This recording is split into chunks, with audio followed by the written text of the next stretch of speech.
Hey fantastic people, welcome back to F1ntastic Gaming. So you're back here with the last of first challenges, and today we're gonna do the 2021 Spanish Grand Prix last of first challenge. We're gonna be starting from last on the grid as usual, and we're gonna be racing today as Sebastian Vettel in the Ferrari. Ferrari are looking really strong at the Spanish Grand Prix weekend. Charles Leclerc obviously qualifying P4 just behind Valtteri Bottas. Really good performance from him, and obviously this is the F1 2020 game, and the seat at Ferrari that Sebastian Vettel occupied in 2020 was filled in by Carlos Sainz in 2021. So that's why I'm going to be racing as Sebastian Vettel today. And I did record this before qualifying, but still I could really see in the practice sessions that Ferrari are looking really strong. And you can see this is the grid order right here. We're going to be starting in last place alongside Nicholas Latifi in the Williams. And yeah, I think this is going to be a difficult last of first challenge because Spain,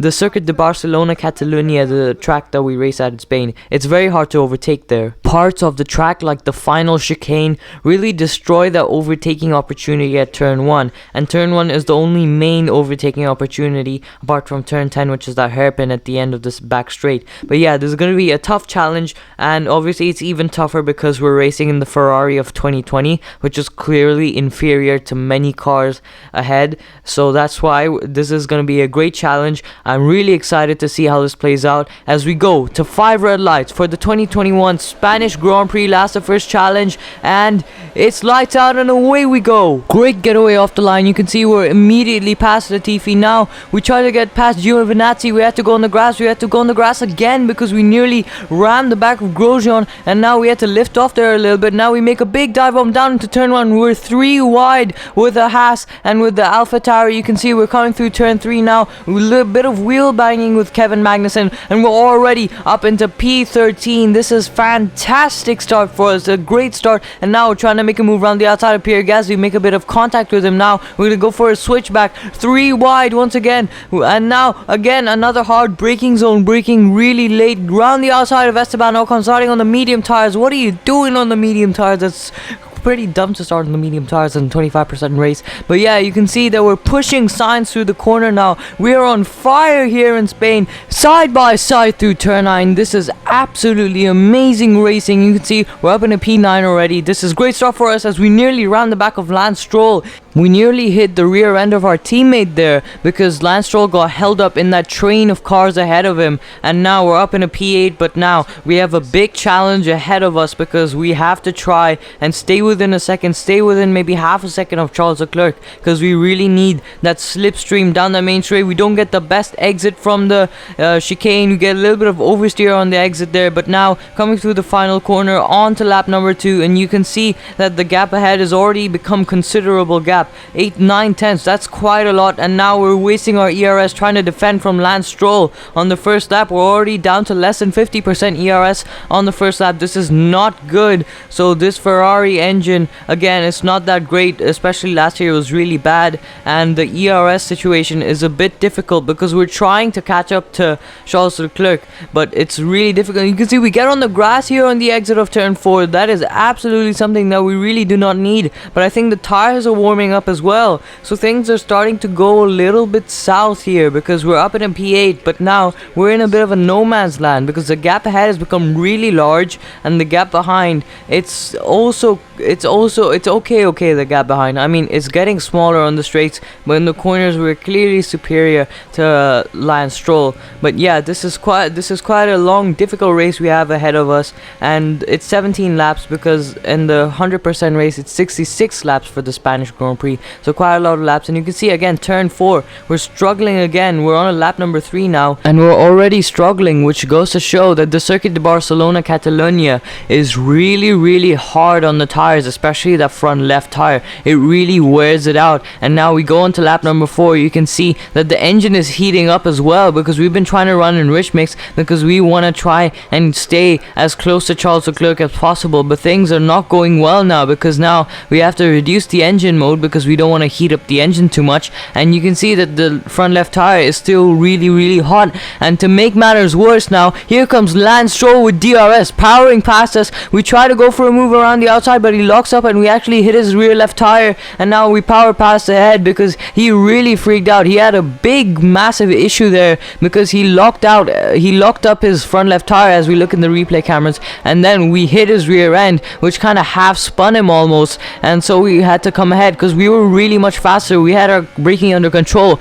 but he didn't, so that was a big problem for him. And that could be good for us because even though we're kind of struggling with the tires and the engine, if he and Carlos Sainz battle, because Sainz has caught up to Stroll now because of that incident, so if he and Carlos Sainz have a bit of a battle, that could be good for us because that would hold them up and that would give us some clear air behind and in front as we get a track limits warning there. Yeah, so we're still really struggling with the tires. And as we move on to lap number 6, the pit window opens, which we really need because these tires are really wearing out. So yeah, we really need that pit stop, so that's why. And we have low ERS as well to make matters even worse. So yeah, we have low ERS, so our engine, we can't use any extra engine power. Our tires are gone, so we're low on grip, so that's why we really need this pit stop. First of all, because the pit stop gets us a fresh set of tires, which would really help us and make us a lot faster. And second of all, because a pit stop gets us more ERS, so when we go into the pit lane,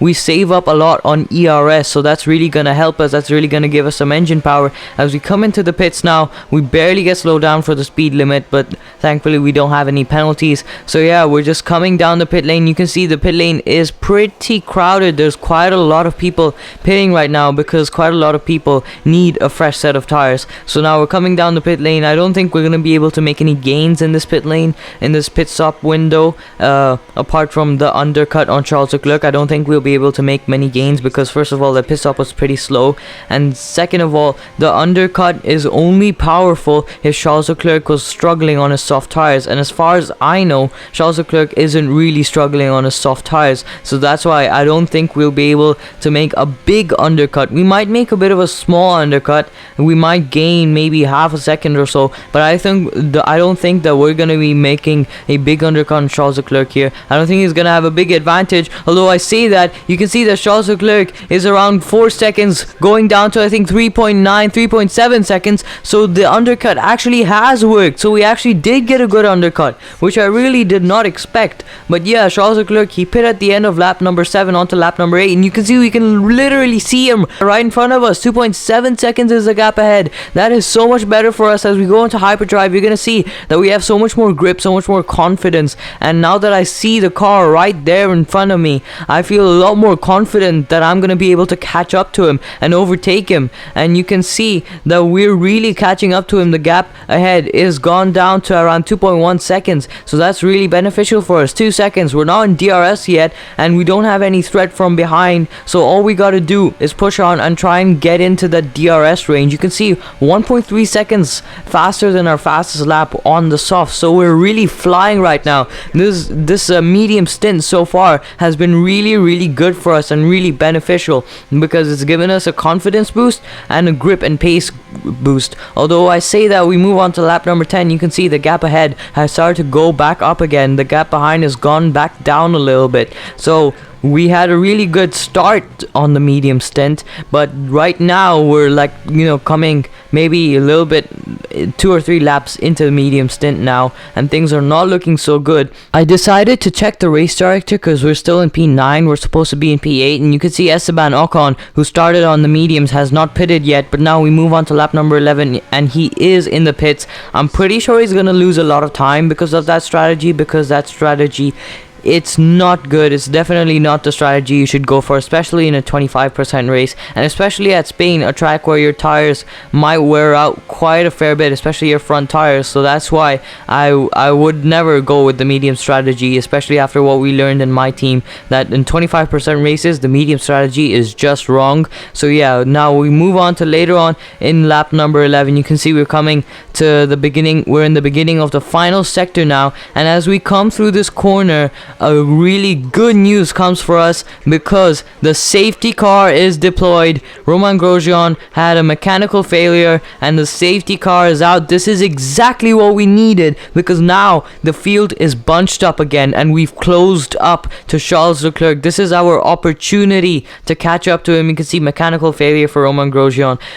Exceeded track limits twice actually. So yeah, we have exceeded track limits twice. So we need to be kind of careful about that. But you can see this crucial safety car restart. We're already trying to come up the inside of Charles Leclerc, do a bit of a switchback. It's a beautiful switchback, a little bit of a glitch there. But yeah, I don't think that's a big problem. Another one, that's very strange. But yeah, on the safety car restart, just as the flag goes green, we overtake Charles Leclerc for P7. You can see Carlos Sainz, the man who replaces Sebastian Vettel at Ferrari in 2021, has also tried and come down the inside of Charles Leclerc. So you can see Leclerc tried to challenge us again around the outside of turn 1, but we held our position. We stayed ahead. That was a brilliant safety car restart. I think we really nailed that. So yeah, we're ahead of our teammate now. We might have compromised our teammate a little bit, but that's okay. It's not a big problem. And we go back into hyperdrive because I want you guys to see how crazy fast we gain time on the racing point ahead. This is absolutely insane how fast we were right now on this stint.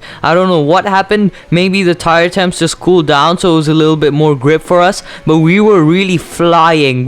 I can't tell you how good I felt driving this car at this part of the race. The last 3 laps where after the safety car restart just felt amazing in this car because it suddenly came back to life. You can see we're within a second of Perez already. We don't have DRS because we were behind 1 second in the DRS detection zone, but you can see we've really caught up to Perez. We did use rich mix because our engine had really cooled down, so there was a possibility to use rich mix, so that's why we did use rich mix to catch up to him. But yeah, now I'm really feeling good. I've got my rhythm and I really think we can maybe challenge for P6 and maybe even P5 because Ricciardo's right there in front of Perez, so we might even get P5 if we're lucky and if we do really well. But you can see in the braking zones and on the exits not so much, but especially in the braking zone we gained so much time on Perez and now we're just so close to him. I can literally see that car right in front of me. I really want to get past. You can see we're playing a little bit smart, but how smart can we play because this is the penultimate lap of the race,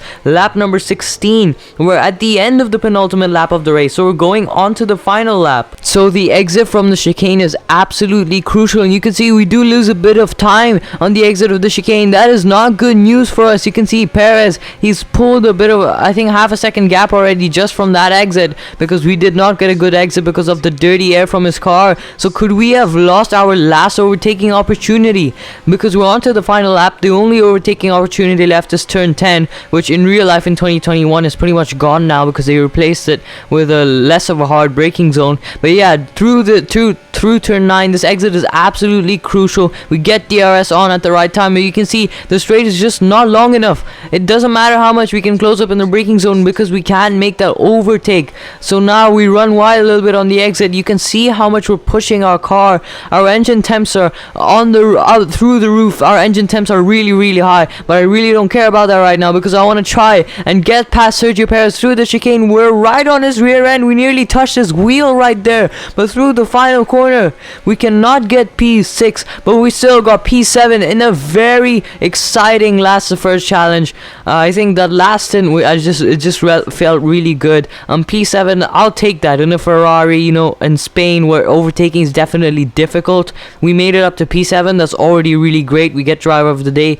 as expected. And yeah, looking at our previous last to first challenge video at the 2021 Bahrain Grand Prix where we actually won the race, this is definitely 6 positions down, but it's still, you know, it's still way better than I expected. What I was hoping for was just a top 10, nothing more. But yeah, we got P7, which is really good. The car completely changed the race, didn't it? It's hard to say exactly what would have happened without it, but there's no question that they came out of that situation in a good position. The drivers are en route to the podium as we speak. What a fantastic win for the Red Bull team. They performed exceptionally today, keeping us firmly on the edge of our seats throughout the entirety of the race. Congratulations to everyone at the team.